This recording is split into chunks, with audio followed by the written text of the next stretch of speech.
and Millennium. Let's do this. Another Terran versus Protoss coming at you guys. Let's just do it. Spawning on the top position as our blue Protoss player coming in for Root Gaming, trying to kick things back. Currently they're down 0-2. They still have Sage and Yu-Gi-Oh in their pocket though. It is Puck.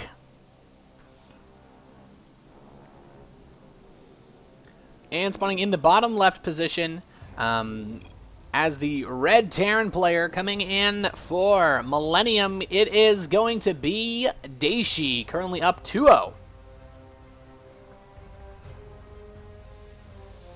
So, TvP again. Now, Dayshi has shown us that he does prefer to go for this safer style of opener versus, how should I say this?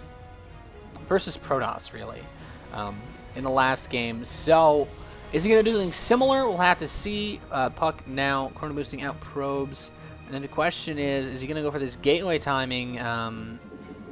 He does have a couple of probes queued up, so we could see possibly an early Nexus. I know Puck is one of those players that likes to get the early Nexus, but Dayshi continue to just put out these content. He's going to go for a fast gas, so Dayshi's going to go for a fast Reaper. We do have a gateway for Puck, and yeah, so Puck should take the gas at about a couple seconds once he gets the gas up for, the minerals. So there you go. The assimilator is up, and Puck's going to go scout now. So if you guys don't know, Puck, top NA Protoss player. Very, very, very high up on the list. Takes games off of big name players all the time. Is actually taking games off of MVPs. So definitely a high caliber player from Root Gaming. You may recognize the name Puck for the infamous Colossus droppers. So don't know if we'll see anything that crazy this game, of course. Being down 0-2, don't want to do anything too crazy, but Puck does scout this gas. May recognize there could be a fast Reaper, but it's actually going to be a straight reactor. Dayshi not building any units at all, just going for a super, super fast reactor, and this is very interesting. Of course, this could be vulnerable to really fast gateway pressure, but Dayshi kind of recognizing that that's not exactly what he thinks is going to happen. He's more worried about just making sure he has enough units for later on. Now, if you guys haven't tuned in too many of Puck's matches, pretty reasonable amount of Gateway and Stargate play, particularly off one base, which has just kind of become the norm for Protoss, but Puck having a lot of good control at that, so not surprised to see him go for this. And he's actually going to go double Reaper, which is very interesting. Dayshi going, this is so unusual.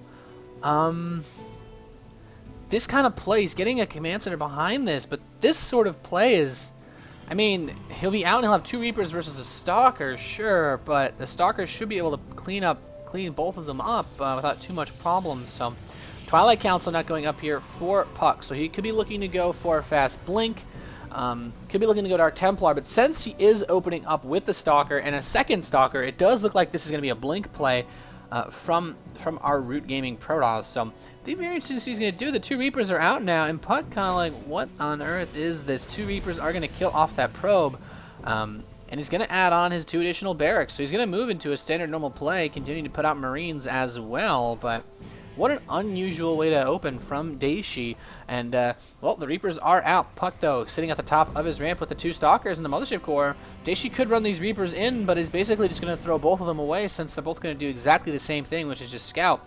Doesn't look like he's going to get many worker kills. He sees the Twilight Council, but how much is that going to do? I guess 1 Reaper could have done that job, though. If he gets out with both of them, that will be a nice save, and it does look like he's going to get out with both of them. He sends another Reaper on another runaround through the base, possibly trying to mess with him and pull him back and forth, but there is now a Nexus for Puck, and we could see him go for a Dark Shrine after this, or Blink play. It does look very much like a Blink play, but Dayshi has not actually seen this Nexus yet, so he could be suspecting that Puck will go for a 1-base Blink, but Puck does have Blink going. The Reaper will be able to come in and scout this possibly, but Puck has this expansion, so it's not going to be any kind of all-in play. And Dayshi adding on these 2 tech labs pretty quickly out of these barracks, actually getting a 4th barracks pretty quickly as well. Now, he has not yet started his stim pack upgrade, so The longer he delays that, the harder it's going to be to deal with this blink opening from Puck. So he's starting a bunker, and oh my goodness, he really thinks this is going to be a one-base build. He's building a bunker at the top of his natural ramp. He's building a bunker at the top of his main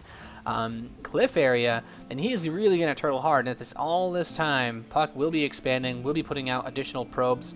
And yeah, Puck's only moving up to the 3 gateways, and he's getting a robotics facility as well. So Mothership Core is going to come up here and poke with these stalkers. Puck, ooh, throws the time warp, but barely loses this Mothership Core, and that may give Dayshi enough bravery to try to push down this ramp. Man, Puck really had him scared, but losing that Mothership Core, Dayshi might just realize now that he's not as much of a threat. Now, keep in mind the robotics facility was produced, so it's going to be done very soon. We could have an observer on the field to go for this aggression anyway. There is also a probe in position to put down a proxy pylon, so it's all going to come down to how comfortable Dayshi gets and how long he wants to wait before he goes down to take his natural expansion. He's muling hard on his main base, and this is going to deny him a lot of future economy because he's going to mine out of his main so quickly, having this double mule on one base. So, I mean, the bunkers are loaded up, but Puck's got an observer coming out. Puck's blink is about to complete. He's getting another Mothership Core up. And yeah, an assimilator in that natural expansion as well as additional sentries. So this is a pretty standard opening in terms of how everything looks right now for Puck. Of course, the blink is a little bit different, but it's going to maintain a late game usage either way and help Puck micro and deal with drops. So getting the blink fast isn't even a negative if he doesn't try to put pressure onto Dayshi. So Dayshi putting up another supply depot. He has a missile turret. He really has.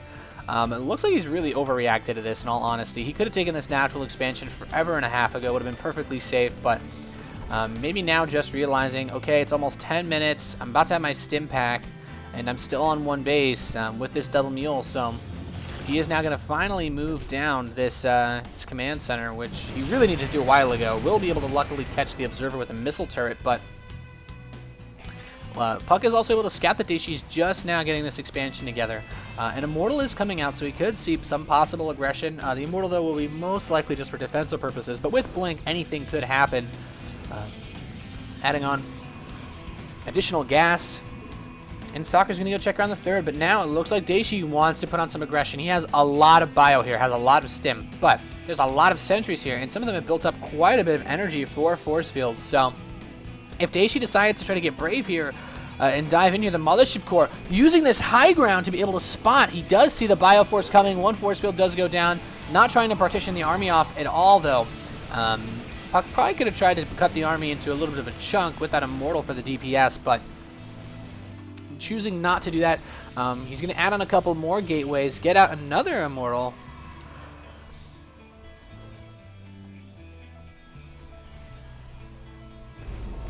Dayshi looks like he wants to push in, but Photon Overcharge does get activated. Just kind of poking that Marine. And yeah, Puck perfectly safe now in his natural. But interestingly enough, adding on that other Immortal, Puck doesn't look like he wants to go for any kind of third base play out of this, or possibly just wants to go straight into Templar. But the fact that there's no robotics bay right now is very, very, very interesting. Continuing this Immortal production, this could just be one of those gateway Immortal timings. We just try to completely overrun your opponent with sentries and Immortals, which just at this point in the game, it's usually better as a one-base all-in or a very fast two-base all-in. Puck is really going to need to get some tech up, either that Twilight Council or Robotics Bay, but adding on another forward, it's not a terrible decision. But he's going to have a hard time fighting against this bio with just sentries and Immortals. If you can't get a good Stalker count up, or Zealots for that matter, and the Stalkers have to stay home and be defensive, so very, very interesting. Now, we do finally have some more medevacs coming out. I think the first two are arriving on the scene right this second, so Dayshi could try to get aggressive here, and Puck moving out, getting a couple of force fields on this bio, trying to completely just slice and dice. Now, a couple of Marauders do cheek in from the front, but these Immortals are laying waste to this force, and Dayshi getting caught with more of these force fields. Puck knowing this is a very strong timing to be able to hit. Medevac taking a lot of heat, but it will get away. A couple Marines coming in to attack. And Yeah, Puck looks like he could get on the aggressive. Now, keep in mind, he has burned every single one of his force fields. He will have 2 or 3 force fields, about 2 of them when he comes up to Dayshi's base. So, coming in and being aggressive here might not be the smartest idea. Dayshi, though, reactively throwing down 2 bunkers, bringing everything back home, and getting into Uber Turtle mode. Now, also keep in mind that Puck does have this proxy pylon from earlier. He will be able to add quick reinforcements to his army. But the low force field count is going to make things very difficult when it comes to breaking down these bunkers. And, well, here we go. Puck going to move in right as these bunkers complete. Will Dayshi respond in time? The force fields are going up, pushing some of these units aside. The SCV is being pulled up to deal with this. Dayshi does not have enough to stop Puck's Immortal Stalker Sentry all in. And now, some units from the high ground are going to get a little bit of action, but is it going to be enough at this point? All the SCVs have died at the natural expansion. There is a 3rd command center for later on mules, but Puck just going to take out this natural, possibly going to be able to just kill this command center, wants to get into a higher position with these 4 mortals to be able to take out this command center. Now, going to recall some of these units back home to deal with a drop. Dayshi trying to run back and stop this, but Puck is already home with a couple of these immortals, trying to take out the pylons powering Puck's production.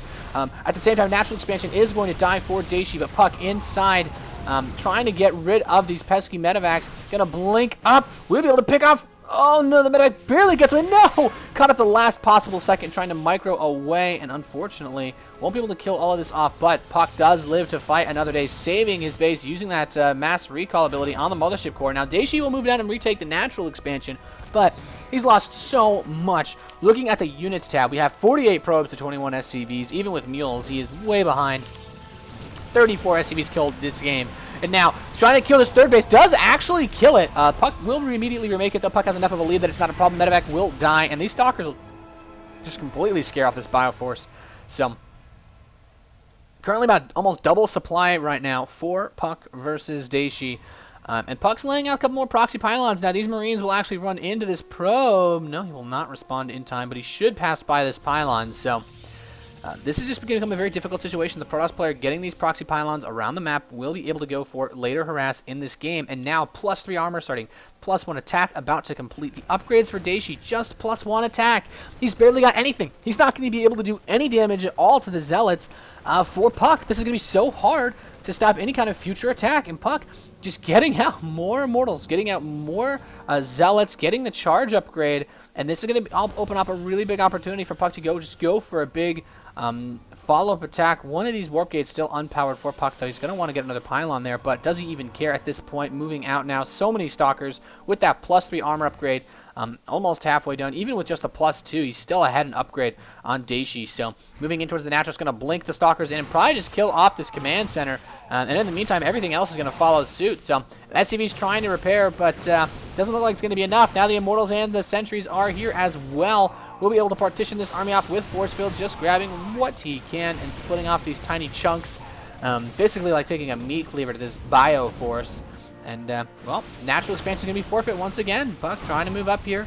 The SCVs have been pulled to try to defend against this, but the command center is gone. The Immortals just unleash so much DPS, but now full, somewhat of a surround, but the force field's blocking off some of Dayshi's reinforcements. The high ground just doesn't have enough range to hit all of this, and the force field at the main ramp. Puck, this is too good of a position, and we could see our first map win here for Root Gaming in this best-of-9 Team League match. Marauders are falling quite quickly, and Puck, man, he is on fire here. The natural expansion kill. There's the GG from Dayshi, and Root.puck managing to take this game at number 3.